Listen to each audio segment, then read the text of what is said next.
دریا کے کنارے درخت پر ایک فاختہ رہتی تھی۔ اس درخت کے سائے میں ایک چونٹی کا بل تھا۔ آتے جاتے اکثر ان کی ملاقات ہو جاتی اور چند ہی ملاقاتوں میں وہ ایک دوسرے کے بہت قریب آ گئی اور یہ دوستی کا رشتہ اتنا استوار ہوا کہ دونوں ایک دوسرے پر جان چھڑکنے لگے۔ ایک دن ایسا ہوا کہ چونٹی دریا پر پانی پینے گئی، پاؤں پھسلا تو سیدھی دریا میں گر پڑی۔ اس نے باہر نکلنے کے لیے ایڑی چوٹی کا زور لگایا، لیکن بے سود۔ پانی کی لہریں اسے بہا کر کنارے سے کافی دور لے گئیں۔ اچانک اس پر فاختہ کی نظر پڑ گئی۔ اس نے جب اپنی دوست کو اس بے بسی کی حالت میں دیکھا تو تڑپ اٹھی۔ فوراً درخت کا ایک پتا توڑا، اسے چونچ میں پکڑا اور چونٹی کے قریب لا کر رکھ دیا۔ چونٹی تھوڑے سے ہاتھ پاؤں مار کر پتے پر چڑھ گئی، جو ہوا کے جھونکوں سے جلد ہی کنارے پر آ لگا۔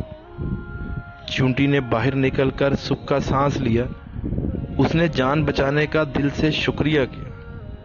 اب چونٹی اس کوشش میں رہتی کہ کسی طرح فاختہ کا احسان چکانے کا بھی موقع مل جائے، اور یہ موقع اسے جلد ہی میسر ہوا۔ اگلے دن ایک شکاری دریا کے کنارے شکار کرنے آیا۔ فاختہ خوراک کی تلاش میں نکلی تھی۔ تھکی ہاری واپس آ کر درخت کی شاخ پر آرام کر رہی تھی کہ شکاری کی اس پر نظر پڑ گئی۔ اس نے فاختہ کو شکار کرنے کے لیے اس پر نشانہ باندھا۔ چونٹی یہ سارا منظر دیکھ رہی تھی، اور جوں ہی شکاری نے بندوق کا فائر کرنے کے لیے بٹن دبانے کی کوشش کی، چونٹی نے اتنی طاقت سے شکاری کے پاؤں پر کاٹا کہ شکاری بلبلا اٹھا۔ اس کا نشانہ خطا ہو گیا۔ بندوق کی گولی کہیں دور نکل گئی۔ یوں فاختہ کی جان بچ گئی اور وہ بندوق کی آواز سن کر فوراً اڑی اور محفوظ مقام پر پہنچ گئی۔